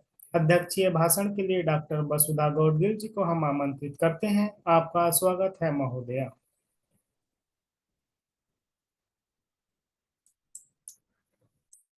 बहुत बहुत धन्यवाद प्रकाशवीर जी। सर्वप्रथम इस आयोजन के लिए मैं विश्व हिंदी सचिवालय की आदरणीय माधुरी जी को बहुत बहुत साधुवाद देती हूँ। इतना सुंदर, इतना अभिनव आयोजन जो अपने आप में बहुत अलग है और बहुत कुछ सिखा रहा है। यह आयोजन हम आपको सभी को, हम भले ही प्राध्यापक रह चुके हैं, हम भले ही समाज में हैं, हम भले ही साहित्य सर्जना करते हैं, लेकिन बहुत सुंदर आयोजन है। इसके लिए आपको बहुत बहुत साधुवाद। विश्व हिंदी सचिवालय शिक्षा, तृतीयक शिक्षा, विज्ञान और प्रौद्योगिकी मंत्रालय मॉरिशस एवं भारतीय उच्चायोग मॉरिशस के तत्वावधान में तथा केंद्रीय विद्यालय मॉस्को, रूस, न्यूयॉर्क विश्वविद्यालय, अमेरिका, कैलेनिया विश्वविद्यालय, श्रीलंका, क्षेत्रीय कार्यालय CBSE Dubai, intelligent minds trust Bharat, Hindi से प्यार है अमेरिका के सहयोग से आयोजित हिंदी साहित्य के प्रति अभिरुचि भाग 22 के इस अभिनव आयोजन में पधारे सभी सुविज्ञजनों, विद्यार्थियों, साहित्य अनुरागियों, शिक्षकों को मैं नमस्ते करती हूँ, नमस्ते कहती हूँ, सादर नमस्कार। कल वसंत पंचमी है। माँ सरस्वती की कृपा आप सभी पर हो रही है, यह साक्षात प्रत्यक्ष उदाहरण है। और माँ सरस्वती को नमन करते हुए अब मैं अपने कुछ विचार आप सभी के सम्मुख प्रस्तुत करती हूँ। यहाँ सबसे पहले मैं इन तीनों विद्यार्थियों को बहुत बहुत बधाइयाँ देना चाहूंगी, क्योंकि तीनों विद्यार्थियों ने सबसे पहले जो आई अनाहिता हुरिया मॉस्को से, आपने मुंशी प्रेमचंद की जो कहानी बड़े भाई साहब, मुझे लगता है इन तीनों विद्यार्थियों ने बहुत गहराई से पढ़ा है। हिंदी साहित्य में अभिरुचि की जो बात करते, रुचि, देखिए साहित्य सबका हित करने वाला, सबका हित करने वाला, चाहे वो भारत की भाषा हो चाहे विदेशी भाषा हो। इन बच्चों ने जिस तरह से हिंदी को स्वीकार किया है, हिंदी में जिस तरह की इनकी रुचि है, वह हम सभी के लिए प्रेरक है, प्रेरणादायक है। ये इन्होंने मुंशी प्रेमचंद के बारे में जो अनाहिता हुरिया ने जितना उसका विस्तृत वर्णन किया उस कहानी का, वो वास्तव में प्रशंसनीय है। एक साधारण सी शब्दावली में मुंशी प्रेमचंद कितनी बड़ी बड़ी बातें, कितनी गहरी बातें, कितने जीवनादर्श स्थापित करते हैं, इस बात को आपने बताया अनाहिता। आपकी इस अध्ययन पर, इस सूक्ष्मदर्शी दृष्टि के लिए आपको बहुत बहुत बधाइयाँ। आपके जो सर हैं रूस से अजय कुमार साहू जी, आपने जो 3 बातें कही ना, मुझे बहुत अच्छी लगी हैं वो। एक तो कक्षा पत्रिका का प्रकाशन, असल में कक्षा पत्रिका का प्रकाशन जब हम करते हैं, मैंने यहाँ पर भी मेरे कॉलेज में भी मैंने ये प्रयोग किया था, तो विद्यार्थी जो है उनमें एक तरह की जिज्ञासा उत्पन्न होती है, वो पढ़ने लगते हैं, उनकी शब्दावली, उनकी वोकेबलरी जिसे कहते हैं, उसमें वृद्धि होने लगती है, उनकी सर्जनात्मक अभिव्यक्ति में वो आगे आते हैं। ये आप बहुत अच्छा प्रयोग कर रहे हैं। दूसरा आपने जो बात कही, प्रदर्शन कला, परफॉर्मेंस आर्ट, वर्तमान समय ही ऐसा है जिसमें जो जितना ज्यादा स्वयं को प्रदर्शित करेगा, जिस भाषा में प्रदर्शित करेगा, उतना वो आगे बढ़ेगा। इस प्रदर्शन कला के माध्यम से भी साहित्य बहुत आगे आता है। तीसरी बात जो आपने एक और बात कही कि भाषा के साथ साथ साहित्य की रुचि विद्यार्थियों को वर्तमान भौतिकवाद से दूर करना जरूरी है। सही बात है, ये जो भौतिकवाद जो हावी हो चुका है ना, अभी आप देखिए, हम एक तरफ वैज्ञानिक विकास की बात करते हैं, एक तरफ इंटरनेट आ गया, सोशल मीडिया आ गया है, सब कुछ हमारे सामने, लेकिन इन गैजेट्स का हम किस तरह सदुपयोग कर सकते हैं, इसका बहुत अच्छा उदाहरण आपने बताया है। आपको बहुत बहुत साधुवाद। दूसरी जो विद्यार्थी थी जसमीत कौर, जसमीत जी, आपसे मैं हृदय से जुड़ी हुई हूँ, क्योंकि आपने बात की हिंदी जड़ों से जुड़ने का माध्यम बन गई। मैंने 2 देशों की यात्रा काफी अनेक बार की, एक ऑस्ट्रेलिया की, एक अमेरिका की। दोनों जगह मैंने देखा कि एक बात, मैं थोड़ा सा श्रीलंका की जो मैडम है उनसे थोड़ा सा जोड़ना चाहूंगी। दोनों जगह जब विद्यार्थियों से मैं बात करती थी या जो नौकरी पेशा बच्चे हैं उनसे बात करती थी, तो सबकी अपनेपन की भाषा हिंदी, रोजगार की भाषा या पेट की भाषा जो है वो अंग्रेजी की, जो एक कम्युनिकेशन लैंग्वेज की बात करते थे। वहां पर जब मैंने ये पाया कि नहीं, यहाँ यदि ये बात है तो इसे हमें रोकना होगा, फिर मैंने उन बच्चों के समूह बनाए वहां पर और अपने व्यक्तिगत स्तर पर उन्हें समझाना शुरू किया कि जब आप हिंदी में संवाद कर रहे हैं तो दिल से जोड़ने वाली भाषा कौन सी है आपकी, हिंदी। ऑस्ट्रेलिया में सिडनी में मैं एक होटल में गई थी, वहां पर उस होटल का जो इंटीरियर था, उसका जो सजावट थी, आप यकीन नहीं करेंगे, सारे चारों दीवारों पर सब तरफ हिंदी की वर्णमाला थी। कहीं स्वर, कहीं व्यंजन, कहीं हिंदी के गद्यकार, कहीं पद्यकार, कहीं कवियों का जिक्र था, कहीं पर लेखकों का, कहानीकारों का जिक्र था। तो ये भी बहुत अच्छे माध्यम समझ में आए। और जब मैंने उन बच्चों से उस होटल में ही बात की कि बेटा ये देखिए आप, इस होटल में तो ये बातें हैं, तब उन्हें वो बात उनके मर्म तक, उनके अंतस तक पहुंची। जसमीत जी, आपने बहुत अच्छी अच्छी बातें कही हैं, आपको साधुवाद। प्रवासी जीवन की कहानियां भारतीय जड़ों से दूर नई संस्कृति से जोड़ती है। बेशक, बिल्कुल सही बात है, क्योंकि भाई हर संस्कृति अच्छी है, हर संस्कृति, हर परंपरा, हर मान्यता हमें कुछ न कुछ सीख देती है। आपने यहाँ पर सुषम बेदी की कहानियों की का जिक्र किया, आपने प्रतीक्षा जी की कहानियों का भी जिक्र किया। दोनों ही कहानीकार उच्च स्तरीय लेखनी है, इनकी बहुत सुंदर लिखती हैं दोनों कहानियां। और इसमें जो नारी सशक्तिकरण की आपने बात की, जहां पर नारी को हाशिए पर डाला जाता है, उसके संघर्ष की जो बात की, आपको साधुवाद। आपने प्रकृति से दूर हो, जिस तरह से हम हो रहे हैं, और विज्ञान प्रकृति को किस तरह से दूर कर रहा है, इसमें हमें प्रकृति से जुड़ने की बात जो आपने कही है, मुझे आश्चर्य हुआ। कंप्यूटर विज्ञान की छात्रा हिंदी पढ़ रही है, हिंदी से जुड़ी है, और इतनी सुंदर तरीके से स्वयं को अभिव्यक्त कर रही है। मैं आपको बहुत बहुत बधाई देती हूँ। आपकी जो मैडम है, मैडम गैब्रिएला जी, निक जी, मैडम गैब्रिएला जी, आपको भी बहुत बहुत साधुवाद और बधाइयाँ। हिंदी के लेखन की, हिंदी की पढ़ाई की, हिंदी की अभिरुचि की जिस तरह से आपने mapping, brain mapping, mind mapping की जो बात कही है, ये अपने आप में अभिनव है। हम भी यहाँ पर, मैं जब कॉलेज में पढ़ाती थी तो आपको बहुत स्पष्ट बताना चाहूंगी कि विद्यार्थियों की प्रारंभ में हिंदी में संख्या कम होती थी। चूंकि साइंस के विद्यार्थी हुआ करते थे, चूंकि आर्ट्स के रहते थे, चूंकि कॉमर्स के रहते थे, इन लोगों को हिंदी से जोड़ना मुझे एक बहुत बड़ा चुनौती का काम लगता था। लेकिन मैंने भी चित्रात्मक तरीके से, हिंदी फिल्मी गीतों से, हिंदी फिल्मों की बातों से उन बच्चों को हिंदी में सरसता लाई, और फिर वो हिंदी के लेखकों की, साहित्यकारों की बहुत अच्छे से रचनाएं पढ़ पढ़ के, हम शनिवार को एक सभा चलाते थे कॉलेज में। उस सभा में हिंदी सभा नाम से, भाषा सभा हिंदी सभा नाम से, उसमें उन बच्चों को बोलते थे कि आप अपने आप को, स्वयं को अभिव्यक्त कीजिए। तब ये लेखकों की बात करते थे, तब कोई संस्मरण हिंदी में सुनाते थे, कोई निबंध कहते थे। राम वृक्ष बेनीपुरी का निबंध एक बच्चे ने बहुत अच्छे से सुनाया था। तो इस तरह ये जो सरसता, ये जो जिज्ञासा, ये जो कौतूहल उत्पन्न करने की बात आपने हिंदी के लिए, हिंदी साहित्य के लिए की है, उसके लिए मैं आपको भी नमन करती हूँ, नमस्कार करती हूँ। बहुत अच्छी बात आपने बताई। आपने लोक परंपरा, लोक साहित्य, वारली पेंटिंग की बात की, या भारत की जितनी लोक संस्कृति है उसको लेकर कहानी लिखना या साहित्य के लिए रुचि निर्मित करना, बहुत अच्छी बातें लगी मुझे। तीसरी जो आप श्रीलंका से जो है रूबिनी जी ने त्रिपाठी, सूर्यकांत त्रिपाठी निराला के राम की शक्ति पूजा की पर आपने विचार व्यक्त किए हैं। आज ही की बात है कि मैं आज एक राम कथा सुनकर भी आई, और मैंने राम की शोभा यात्रा में भी हिस्सा लिया है। तो राम जी अनंत है, राम जी की लीला अपरंपार है। उनके आदर्श को हम अपने जीवन में अपनाएं, यह हमारे लिए बहुत बहुत ही, यानी ये हमारे लिए ये सबसे बड़ी पूंजी होगी हमारी।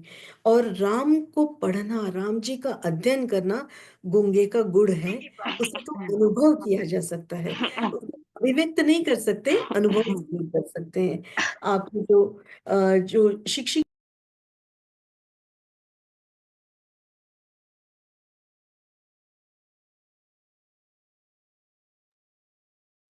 हाँ, बहन जी आप म्यूट हो गई है। माइक। अब ठीक है, आवाज आ रही है? जी ठीक है। जी जी जी जी, जी धन्यवाद। ठीक है। जी, श्रीलंका से हसारा देसान जी ने जो बात कही, उसमें मुझे ये जो हसारा जी ने एक जो चिंता व्यक्त की है, हिंदी शिक्षण साहित्य के आपने विभिन्न पद्धतियां बताई श्रीलंका में, लेकिन ये जो आपने एक जो चिंता व्यक्त की है ना, ये हसारा जी केवल श्रीलंका की बात नहीं है, ये वैश्विक स्तर पर है। असल में एक तरफ विकास की बात आ रही है, एक तरफ भौतिकवाद की बात आ रही है, एक तरफ युवाओं में कहीं ना कहीं आर्थिक संकट से अभी भी युवा उबरा नहीं है। उसके कारण ये कोरोना के बाद जो आपने स्थिति आर्थिक स्थिति की बात की, उसके कारण ये बच्चे जितने हैं, विद्यार्थी जो है, ये मतलब उनका ये है कि हम अर्थोपार्जन जल्दी से जल्दी करें, उसके लिए हम शिक्षण लें। तो साहित्य अर्थोपार्जन के का तो है, लेकिन साहित्य जीवन जीने की कला सिखाता है हमें, जीवन कैसे जीना है, मानवीय मूल्य हमें किस तरह से अंगीकार करना है। इसके लिए हम शिक्षकों को ही विद्यार्थियों के बीच में प्रयास करने होंगे और उन्हें अर्थोपार्जन के साथ यहाँ पर हिंदी साहित्य में रुचि उत्पन्न करने के लिए, अर्थोपार्जन के लिए मैं दो बातें बहुत अभी जो अनुभव कर रही हूँ, खास करके समाज माध्यमों पर, जो इंटरनेट पर जो वेबसाइट्स हैं, या हम कह सकते यूट्यूब है, या हम कह सकते पॉडकास्ट है, या जितने ये माध्यम आए हैं, इस पर हम हिंदी साहित्य को बहुत सुंदर तरीके से ला सकते हैं। इसमें एक और बात, मैं जो मराठी साहित्य, जो कि मराठी का अनुवाद करती हूँ मैं, हिंदी मराठी दोनों भाषाओं में, वहां मराठी में एक विधा चलती है, अभिवाचन। अभिवाचन, वाचन, पढ़ना, अभिनय के माध्यम से। लेकिन यह अभिनय किस तरह से? स्वर से, गले से, कंठ से, हमारे आवाज के आरोह अवरोह, उन शब्दों पर किस तरह से जोर देना है, संवादों को किस तरह से प्रस्तुत करना है। तो ये जो अभिवाचन की जो कला आई है अभी अभी, ये हिंदी में बहुत बच्चों में रुचि उत्पन्न कर रही है। मैं यहाँ इंदौर में श्री मध्य भारत हिंदी साहित्य समिति में वीणा पत्रिका है, पिछले 98 साल से चल रही है, उसकी वीणा संवाद केंद्र की प्रतिनिधि हूँ। और समिति में भी एक कार्यक्रम चलाते हैं हम लोग, जिसे सृजन विविधा कहते हैं। तो सृजन विविधा और महीने में एक कार्यक्रम केवल अभिवाचन पर होता है, चाहे वो कविता का हो, चाहे वो कहानी का हो, चाहे किसी उपन्यास का अंश का हो। तो जितने उस साहित्य की उस विधा में जो चरित्र है, उस चरित्र की भाव भंगिमाएं कैसी है, वो चरित्र स्वयं को कैसे प्रस्तुत करता है, ये केवल आवाज के माध्यम से लाना है। तो ये जो अभिवाचन कला है, ये यहाँ पर अब लोकप्रिय हो रही है। इसके साथ ही जो पॉडकास्ट पर देखते हैं हम, कितने कितने मंच है, समाज माध्यमों के अनेक मंच है, स्टोरी मिरर है, स्टोरी टेल है, अनेक कहानियों के, कविता कहीन है, कथा कहीन है, अनेक ये मंच है जहाँ से साहित्य आगे बढ़ रहा है। तो आप लोगों ने, आप सभी ने इतनी सुंदर तरीके से, मुझे एक बात और मैं कहना चाहती हूँ कि भारत में तो हिंदी अपनी भाषा है, राजभाषा है, काम राजकाज की भाषा है, आधिकारिक रूप से भाषा है। लेकिन विदेशों में जिस तरह से आपने हिंदी का प्रचार प्रसार किया है और विद्यार्थियों को इस कार्यक्रम से जोड़ रहे हैं, मैं आपको, आपके सम्मुख नतमस्तक हूँ, आपको सलाम करती हूँ, क्योंकि ये कार्यक्रम, ये अपने आप में बहुत बड़ी मिसाल दे रहा है। और मुझे बहुत गर्व हो रहा है कि आज मैं इस कार्यक्रम का हिस्सा बनी हूँ, मुझे ये अवसर प्रदान किया गया है। इसके लिए रितु नंदन पांडे जी का भी और माधुरी जी को भी बहुत बहुत साधुवाद और धन्यवाद देती हूँ। और एक बात, हमें हमेशा साहित्य पढ़ाते समय, बच्चों को साहित्य से जोड़ते समय, हमें केवल इस बात का जरूर ध्यान रखना है कि आज के समय में जो बच्चे, जो युवा वर्ग, जिस तरह से विद्यार्थी इस विकासवाद की दौड़ में थोड़ी संवेदना शून्य हो रहे हैं, वही नहीं, समाज भी भावनाहीन हो रहा है, संवेदनाहीन हो रहा है। साहित्य ही एक ऐसा अंग है, समाज का महत्वपूर्ण अंग है, जो समाज को मानवीय मूल्यों से जोड़ता है, जीवन मूल्यों से जोड़ता है। इसलिए साहित्य का प्रचार प्रसार करना हम सभी शिक्षकों का, हम सभी लोगों का, साहित्यकारों का, साहित्य अनुरागियों का हमारा महत्वपूर्ण दायित्व बनता है। यहाँ मैं एक और बात जिक्र करना चाहूंगी। अमेरिका के जो डॉक्टर श्री अनूप भार्गव जी हैं, अनूप भार्गव जी एक हिंदी हिंदी प्रेम, हिंदी से प्रेम है ना। मुझे कविता से प्यार है और हिंदी प्रेमी ऐसी संस्थाएं चलाते हैं।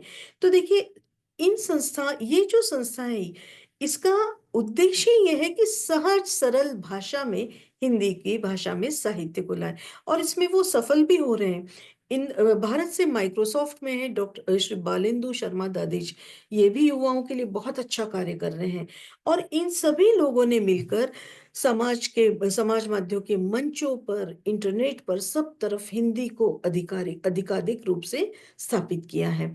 हम जो देखते हैं, देखिए, जैसा हम साहित्य सृजन करेंगे वैसा ही साहित्य समाज में आएगा। हम समाज से लेते हैं, साहित्य के विषयों को लेते हैं, हम रचना करते हैं, सर्जना करते हैं और साहित्य को परोसते हैं। जिस तरह साहित्य समाज का दर्पण कहा जाता है, दर्पण यानी वही प्रतिबिंब जो हम देखते हैं। इसलिए आवश्यक है कि विद्यार्थियों में ये रुचि उत्पन्न करने के लिए, इन अभिरुचियों को उत्पन्न करने के लिए हम बहुत सुंदर सरल शब्दों में हिंदी, देखिए, जितने क्लिष्ट और कठिन शब्द लिखेंगे उतना ही मेरा मानना है कि भाषा हमसे दूर जाती है, दूर होती। जितनी सरल लिखेंगे, जितनी सुंदर शब्दावली, जितनी बोधगम्य शब्दावली लिखेंगे, वो सर्वग्राही होगी, वो संप्रेषणीय होगी, लोगों तक जुड़ेगी, लोगों से सीधे सीधे कनेक्ट होगी। इसलिए हम जितनी आसान शब्दों में, जिस तरह इन बच्चों ने जो पाठ किया है, इस कृतियों के बारे में चर्चा की है, इतनी ही सरल भाषा का प्रयोग यदि हम साहित्य में करेंगे तो वह दिन दूर नहीं जब हर विश्व का एक एक व्यक्ति साहित्य से जुड़ेगा और वो साहित्य से आनंद ही नहीं, परमानंद प्राप्त करेगा और अपने जीवन को यशस्वी बनाएगा। आप सभी को पुनः पुनः धन्यवाद और शुभकामनाएं। और कल सरस्वती वसंत पंचमी है, माँ सरस्वती हम सभी पर कृपा बनाए रखें। बहुत बहुत धन्यवाद, साधुवाद। मैं अपनी वाणी को विराम देती हूँ। नमस्कार। बहुत सुंदर वक्तव्य मैडम, बहुत सुंदर। जिस प्रकार से अध्यक्षा महोदया ने विचारोत्तेजक अध्यक्षीय भाषण दिया, वक्ता और छात्र प्रतिभागियों की प्रस्तुति पर अपनी टिप्पणी दी और उनका मूल्यांकन किया, उसके लिए डॉक्टर वसुधा गौडगिल जी को बहुत बहुत धन्यवाद। अब हम इस आभासी कार्यक्रम के अंत में पहुंच चुके हैं। सभी संस्थाओं के अधिकारियों तथा छात्र प्रतिभागियों को धन्यवाद देने के लिए मैं विश्व हिंदी सचिवालय के उप महासचिव डॉक्टर शुभंकर मिश्र जी को आमंत्रित कर रहा हूं। आपका स्वागत है डॉक्टर शुभंकर मिश्र जी। धन्यवाद प्रकाशवीर जी। बहुत बहुत आभार आप सबका। हिंदी साहित्य के प्रति अभिरुचि के इस संस्करण में आप सब यहाँ पधारे, आपने अपने सरोकारों का प्रदर्शन किया, आपने हम सब के साथ अपने विचार साझा किए। पुनः पुनः आभार आप सबका। मैं सर्वप्रथम आभारी हूँ डॉक्टर वसुधा गाडगिल जी का। आप सेवानिवृत्त अध्यापिका हैं, लेखिका हैं और वादक हैं।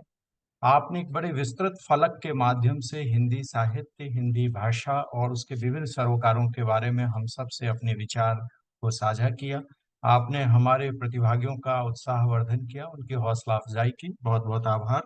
आपका अभिवाचन का सरोकार हम सब के लिए, जो भी शिक्षा में है, जो भाषा शिक्षण के क्षेत्र में है, उन सब के लिए अभिवाचन का सरोकार महत्वपूर्ण है। हम सब जानते हैं कि लिखना, पढ़ना, बोलना, सुनना 4 कौशल हैं, उनमें अभिवाचन बहुत बड़ा महत्वपूर्ण है।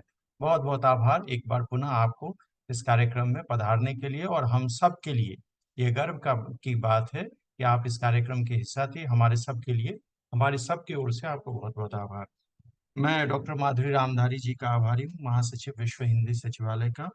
मैं अनाहिता हुरिया जी रूस से हैं, उनके बारे में कहना चाहूँगा कि आपने बड़े भाई साहब कहानी के माध्यम से हम सबको शिक्षा के उन तमाम फलसफों के बारे में बताया। केवल ये भाषा और शिक्षा के क्षेत्र की बात नहीं है, मैं समझता हूँ कि शिक्षा का एक मूल दर्शन है कि शिक्षा की व्यवस्था कैसी होनी चाहिए, जिसको कि प्रेमचंद ने बहुत पहले हम सबके साथ साझा किया था।